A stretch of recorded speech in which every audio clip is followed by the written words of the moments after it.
दोस्तों, आपका हमारे चैनल के अंदर आज हम बात करेंगे बिहार की राजनीति के अंदर उलटफेर करने वाली पॉलिटिकल पार्टी के मुस्लिम नेताओं के बारे में और मुस्लिम वोटर्स के बारे में।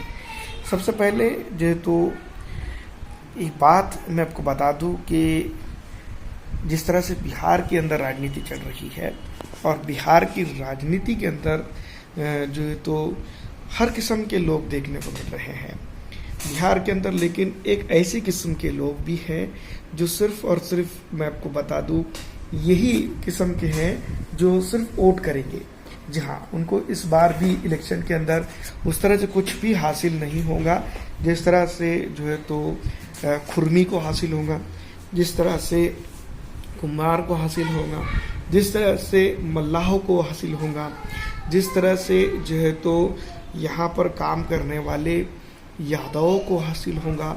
यहाँ पर अगर बात की जाए जो सबसे कम जिसको इस राजनीति के अंदर हिस्सा मिलेगा, जिसकी आबादी सबसे ज़्यादा है, वो है मुसलमान। जबकि कांग्रेस लगातार ये बात कहते आई है कि जिसकी जितनी जो तो हिस्सेदारी यानी कि जिसकी जितनी संख्या रहेगी, आबादी रहेगी, उसके हिसाब से जो तो इनको जो है तो हिस्सेदारी मिलेगी।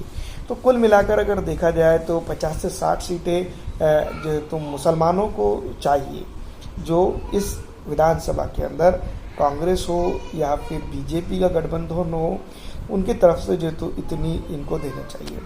लेकिन बीजेपी कभी ये नहीं कहा है, बीजेपी ने कहा है सबका साथ सबका विकास। वो उसका दिख चुका है कि वो किस तरह से किन लोगों का साथ चाहती है और किन लोगों के साथ वो है, क्योंकि बीजेपी ने जो कहा वो किया।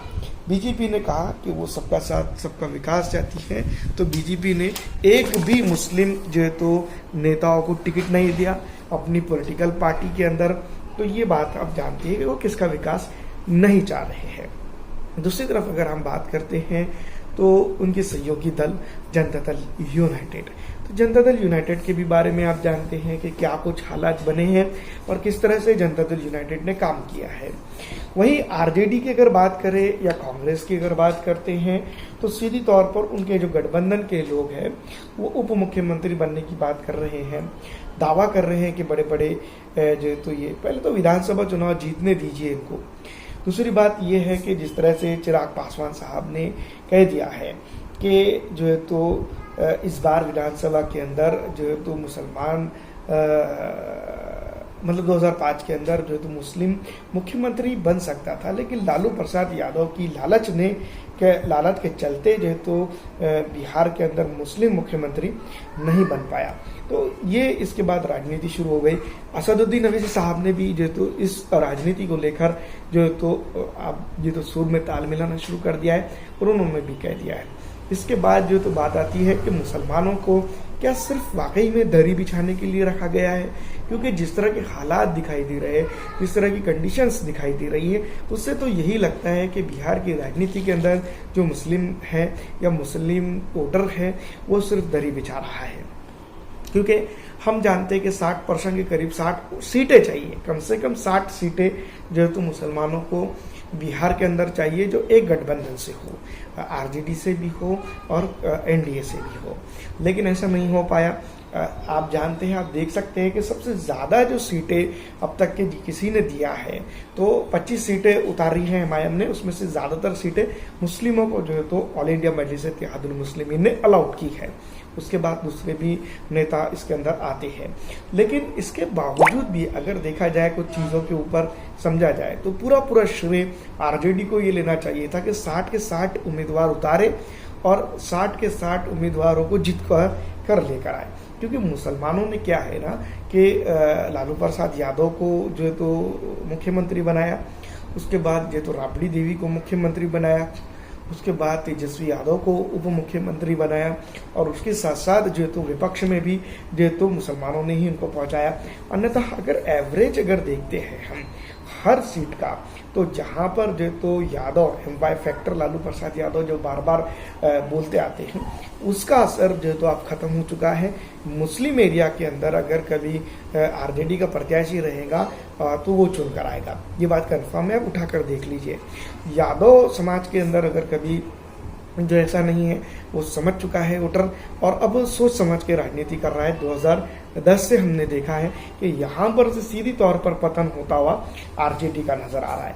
तो ये कहीं ना कहीं जो तो सिंगल लार्जेस्ट पार्टी तो बन के निकली मुसलमानों के बलबूते पर, क्योंकि 60 सीटें ऐसी है, 60 से 65 सीटें ऐसी हैं जिसके ऊपर मुसलमान चुनाव जीत कर आ सकता है। तो उन जगह पर यादवों को उतार कर जो है तो वो चुनकर आते थे और जो है तो उनकी संख्या बढ़ा ले जाते थे। तो अब यहाँ पर कैसा है कि ये हालात बदल चुके हैं, ये कंडीशंस बदल चुकी हैं। इसके बावजूद भी अगर मुसलमानों को उचित हिस्सेदारी नहीं दी जाती है तो अब जो है तो आंदोलन होंगे जो कि हो रहे हैं। बिहार के अंदर बदलाव होंगे जो कि दिखाई दे रहा है। अब सीमांचल के अंदर अगर देखा जाए तो फिलहाल ऑल इंडिया मजलिस इत्तेहादुल मुस्लिमीन मजबूत है और साथ ही साथ जो है तो उनके अन्य पॉलिटिकल जो विंग्स बन चुकी हैं। आज आज़ाद समाज पार्टी हो गई, दूसरी तरफ अगर देखा जाए तो स्वामी प्रसाद मौर्य की पॉलिटिकल पार्टी हो गई, वो उसको मजबूत कर देगी। उनके सीट नहीं आ रहे हैं, लेकिन एक बात है कि वो किसी की जमानत तक जब्त कराने की ताकत फिलहाल एमआईएम के चलते रखते हैं। तो इस इलाके के अंदर बड़ा जो जिसको हम कह सकते हैं बदलाव देखने को मिलेगा।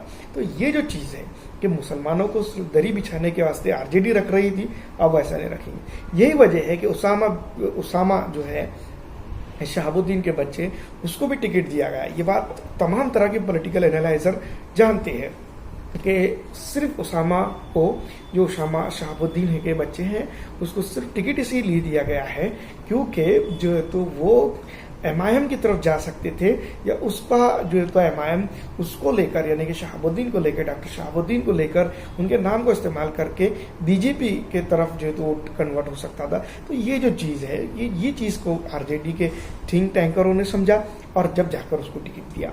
तो क्या वाकई में 60 से 70 सीटें या 65 सीटें लेकर आ सकती थी ये तो आरजेडी प्लस कांग्रेस और एलएफटी उनका, लेकिन जो है तो इन्होंने इस तरह का काम नहीं किया और मुस्लिमों को सिर्फ और सिर्फ दरी बिछाने के लिए, फिलहाल तो यही समझा जा सकता है कि मुसलमानों को दरी बिछाने के लिए रखा है। लेकिन अब तो भी मुस्लिम समुदाय ने, या अब तो भी मुस्लिम समुदाय ने ये बात समझना चाहिए, इसके ऊपर सीरियस होते हुए जो है तो काम करना चाहिए। अगर ऐसा नहीं करता है तो कहीं ना कहीं जो है तो परेशानी उनको ही होगी, क्योंकि अभी भी बहुत सारे जो निर्दलीय उम्मीदवार हैं जहाँ पर जो है तो एक मजबूत पकड़ वो रख सकते हैं, या एलजेपी में कुछ लोग हैं, या फिर जो है तो जन स्वराज के अंदर कुछ लोग हैं, या फिर एमआईएम के अंदर कुछ लोग हैं। ऐसे बहुत सारी जगह आरजेडी के अंदर खुद है, कांग्रेस के अंदर खुद है। तो स्पेसिफिक उन लोगों को जिताने की ज़रूरत है जहाँ पर जो तो जिसकी संख्या भारी है। तो जिसके चलते जो तो कांग्रेस को ये शर्म आएगी कम से कम कि जैसे उनका जो स्टेटमेंट है, जिसकी जितनी संख्या है उसको उसके हिसाब से जो तो इंसाफ मिलेगा। तो ये हो सकता है, होगा या नहीं होगा ये खुद पढ़वा कर ले सकते हैं। फिलहाल इस वीडियो में इतना ही।